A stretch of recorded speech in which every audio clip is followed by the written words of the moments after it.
Good morning, children. Today I am going to tell you about order of reaction. Order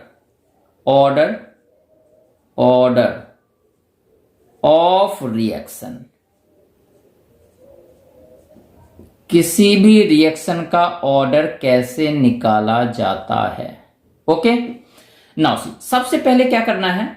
अगर suppose कोई reaction है, suppose मेरे पास है, suppose ए combine करता है बी के साथ to produce C plus D, और सपोज इसका कोफिशिएंट हमने लिख दिया. सपोज इसका कोफिशिएंट है, सपोज ए, इसका कोफिशिएंट है बी, इसका सी एंड दिस डी. ठीक है, जो भी 2, 3, 4 कुछ भी 5, 6 कुछ भी हो सकता है. तो अगर मुझे ऑर्डर निकालना होता है तो मैं क्या करता हूं. ऑर्डर के लिए क्या था, रेट लॉ में यूज करता हूं. रेट लॉ क्या बोलता है, रेट लॉ के बेसिस पे हमने क्या किया था, रेट इक्वल टू ये के कांस्टेंट था, स्मॉल के है, और concentration of first reactant A power में एक्स, ये नहीं, इनटू कंसंट्रेशन ऑफ बी और पावर में वाई. अगर सिंगल स्टेप में रिएक्शन हो रहा है तो ये x होगा equal to A and y होगा इक्वल टू बी. यानी कि कब, जब कोई भी रिएक्शन एक स्टेप में हो रहा है, सिंगल स्टेप में हो रहा है, जिसको बोला जाता है एलिमेंट्री रिएक्शन. तो एलिमेंट्री रिएक्शन में x will be equal to A and y equal to B. But अगर मल्टीपल स्टेप में हो रहा है, एक स्टेप नहीं 2 स्टेप में कंप्लीट हो रहा है रिएक्शन, 3 स्टेप में, 4 स्टेप में, 5 स्टेप में, यानी कि एक स्टेप से ज्यादा अगर स्टेप में रिएक्शन हो रहा है तो उस केस में that is not said to be y. So क्या है इसमें, a x कितना हो गया, b y कितना हो गया. कब, अगर सिंगल स्टेप में हो रहा है, यानी कि एलिमेंट्री रिएक्शन है. तो एलिमेंट्री रिएक्शन मतलब those reaction which is taking place in the single step. तो ऑर्डर कैसे मैं निकालूंगा, ऑर्डर निकालूंगा कैसे, यानी कि इस रिएक्शन का ऑर्डर क्या हो गया, x plus Y that is equal to n. n कुछ भी हो सकता है, ये 1 हो सकता है, 2 हो सकता है, 3 हो सकता है, कुछ भी, ये एक होल नंबर होगा, whole number, NO means number होगा. ठीक है, तो मैं ऐसे ऑर्डर ऑफ द रिएक्शन में निकाल सकता हूं अगर रिएक्शन दिया होगा तो. बट कहने का एक कॉन्सेप्ट यही हुआ, जो अगर किसी रिएक्शन को ऐसे रिप्रेजेंट किया हुआ है, किसी रिएक्शन का रेट दिया हुआ है, ठीक है, रेट लॉ के फॉर्म में एक्सप्रेस किया गया, यानी कि x के जगह पे कुछ तो वैल्यू का 2 होगा, सपोज 2 है, यहाँ पे 3 है, तो ऑर्डर क्या हो गया, सपोज मेरा 5 हो गया.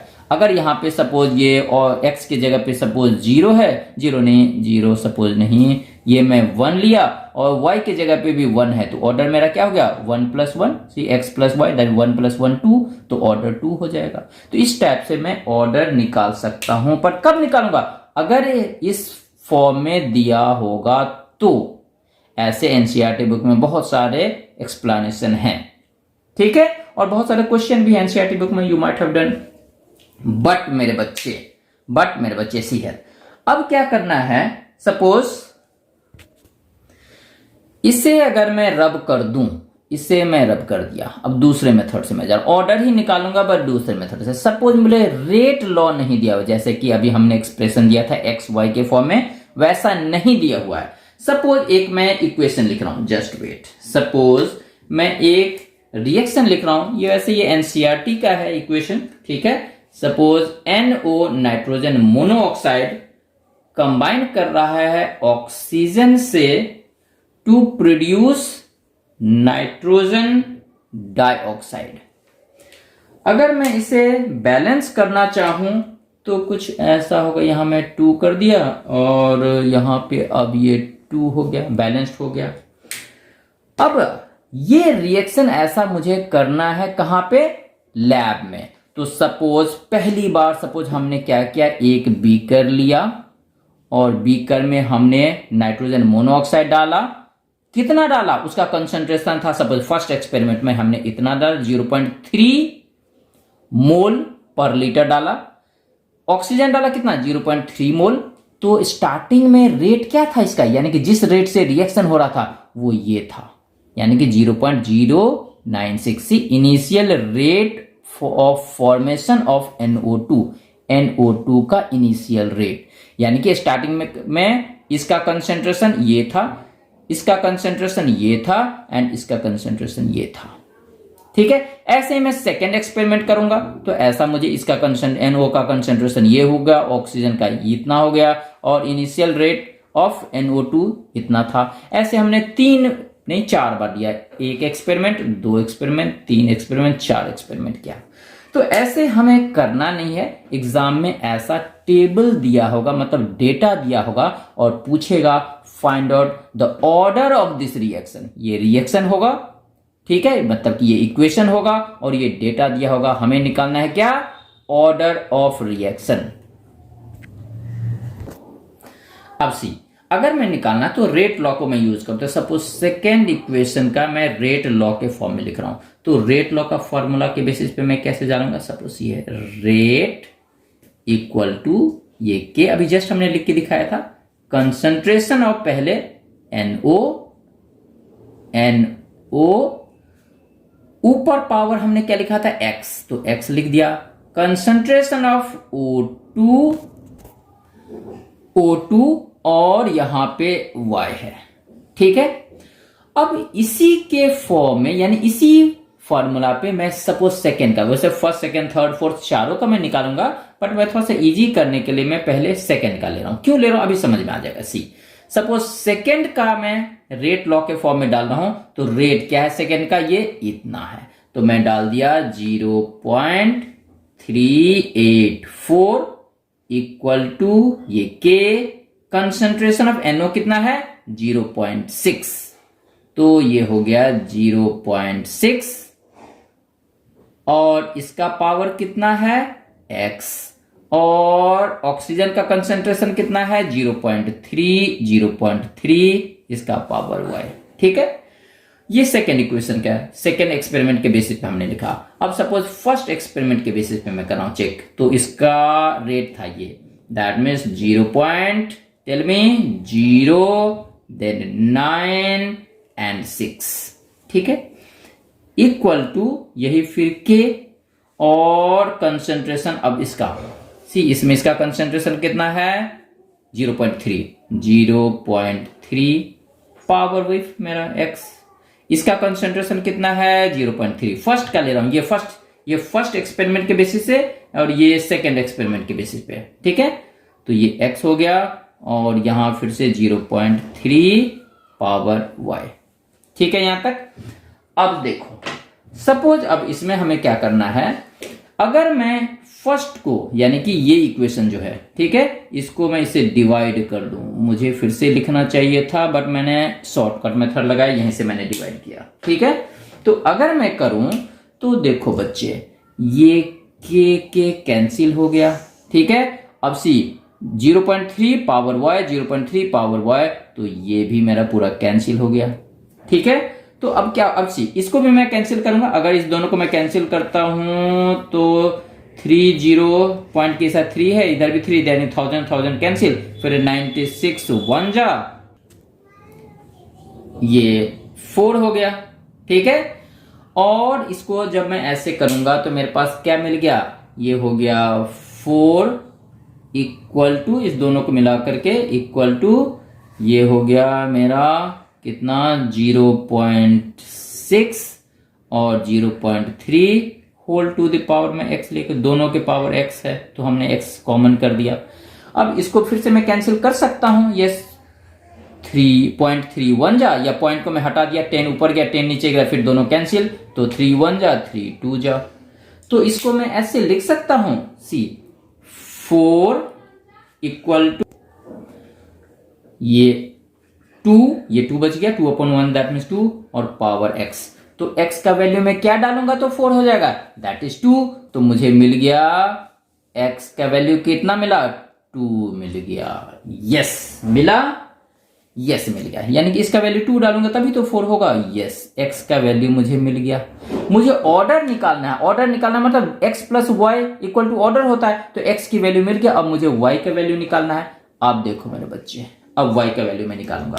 ठीक है, अब y में भी सेम यही करूंगा। अब इस बार तो x वाला हमने कैंसिल कर दिया, मतलब कि इसको हमने लिया था तो ये कैंसिल हो गया। अब ऐसा लेना जिसमें कि ये कैंसिल हो, तो ये कैंसिल कैसे होगा, तो सपोज मैं ले रहा हूं फर्स्ट एंड थर्ड को ले रहा हूं, फर्स्ट एंड थर्ड, ठीक है, फर्स्ट एंड थर्ड को ले रहा हूं, तो इसमें ये कैंसिल हो जाएगा और ये बच जाएगा, यस निकल जाएगा। अब सी जैसे कि इसके बेसिस पे मैं ले रहा हूं, तो फिर से यही इक्वेशन में ये रेट नहीं लिख रहा, ये फॉर्मूला नहीं लिख रहा हूं, ठीक है, रेट लॉ मैं डायरेक्टली यहां से चल रहा हूं। तो फर्स्ट को मैं करूंगा यहां से, सपोज इसको ले रहा हूं, तो रेट क्या होगा इसका 0.192, थर्ड वाला एक्सपेरिमेंट सी रेट ये हो गया, मतलब कि यहां रेट ये हो गया, इक्वल टू के कंसंट्रेशन ऑफ NO, तो थर्ड में कंसंट्रेशन ऑफ NO क्या है 0.3, पावर तो मेरा x है तो x ही रखा। अब कंसंट्रेशन ऑफ ऑक्सीजन कितना है थर्ड में 0.6 कंसंट्रेशन, पावर में y। फर्स्ट एक्सपेरिमेंट के बेसिस पे हमने ये लिखा, सी थर्ड के बेसिस पे, थर्ड का रेट है ये 0.192 हमने लिख दिया रेट, ठीक है, के तो वही रखा, कंसंट्रेशन ऑफ यहाँ पे सी कंसंट्रेशन ऑफ NO तो 0.3, सी थर्ड में कंसंट्रेशन ऑफ NO क्या 0.3, ऑक्सीजन का कंसंट्रेशन, ठीक है, पावर तो x ही रहेगा, ऑक्सीजन का कंसंट्रेशन कितना है थर्ड इक्वेशन में, चेक ऑक्सीजन का 0.6, तो 0.6 हमने लिखा। अब ठीक इसी तरह हमने फर्स्ट इक्वेशन का जैसे हमने यूज किया था वैसे ही करूंगा। फर्स्ट इक्वेशन का रेट क्या था ये, तो 0.096, ठीक है, ये 2 है बच्चे, इक्वल टू के, तो के ही होगा, कंसंट्रेशन ऑफ NO, यहाँ पे ये NO इस फार्मूला पे मैं डाल रहा हूं, NO का कंसंट्रेशन कितना है फर्स्ट इक्वेशन में 0.3, पावर तो x ही हुआ, और ये भी कंसंट्रेशन ऑफ ऑक्सीजन का भी तो 0.3 है फर्स्ट में, तो 3, ओके, एंड पावर तो फिर से y हो गया ये, ठीक है। तो ये क्या है किसके बेसिस पे, ये फर्स्ट एक्सपेरिमेंट के बेसिस पे, और ये था कौन सा थर्ड एक्सपेरिमेंट के बेसिस पे, ठीक है, ये देख लेना थर्ड एक्सपेरिमेंट के बेसिस पे, फर्स्ट एक्सपेरिमेंट के बेसिस पे। मैं फोर्थ को भी यूज कर सकता था, मैंने यूज नहीं किया, if you want you can do that, ठीक है। अब फिर से वही मैं करूंगा, इस दोनों को मैं डिवाइड कर दूंगा, तो सपोज मैं अपॉन का साइन दे दिया, ठीक है। अब वही कॉन्सेप्ट, के कैंसिल, और यहां पे ये दोनों कैंसिल होगा, check 0.3 power x 0.3 power x, तो ये पूरे कैंसिल हो गया। अब मैं लिख सकता हूं इससे, अच्छा इसको भी कैंसिल करना है, ये तो 1000 होगा नीचे, 1000 होगा ऊपर, तो 0 कैंसिल हो गया, अब 1000 भी कैंसिल, अब 96 1 जा और 96 2 जा, ठीक है, यस। तो अब मुझे क्या करना है, चेक, अब क्या करना है, यहां पे क्या होगा मेरा 2/1, दैट मीन्स 2 इक्वल टू क्या रह गया मेरा 0.6/0.3 पावर में y, ठीक है। फिर मैं इसे कैंसिल करूंगा, अब चेक, पॉइंट कट हो गया क्योंकि एक डिजिट राइट साइड में है, ठीक है, तो 10 ऊपर नीचे कैंसिल हो गया, तो इसे मैं हटा दिया। अब 3 1 जा 3 2 जा, तो क्या हो गया, अब check 2 equal to 2 to the power y, तो y का क्या वैल्यू में डालूंगा तो 2 होगा, दैट मीन्स 1, तो मुझे मिल गया y इक्वल टू 1। तो अब सी क्या करना है मुझे, x की वैल्यू, मुझे पावर मैंने क्या बोला था, पावर होता था x plus y equal to n में लिया था, यही पावर है, तो x का वैल्यू क्या है, ये n मीन्स पावर, ये चलो इसे मैं हटा दे रहा हूं, पावर ही मैं लिख रहा हूं, चलो लीव पावर सॉरी पावर नहीं, order, power no order, sorry not power, order it is, okay, order, okay. तो x का वैल्यू कितना आया था मेरा यहां 2, ठीक है, y का वैल्यू कितना आया था 1, तो दैट इज इक्वल टू 3। तो मैंने जो ये इक्वेशन लिखा इसका ऑर्डर क्या हो गया on the basis of this data, that is 3, got this. तो ये कौन सा मेथड था, this method was initial rate method, और ये टॉपिक और ये कॉन्सेप्ट, इस टाइप के क्वेश्चन बोर्ड में भी आएंगे, जेई एग्जामिनेशन में भी आएंगे, नीट में भी आएंगे, और बहुत सारे अदर कॉम्पिटिटिव एग्जामिनेशन में आएंगे। Okay, thank you.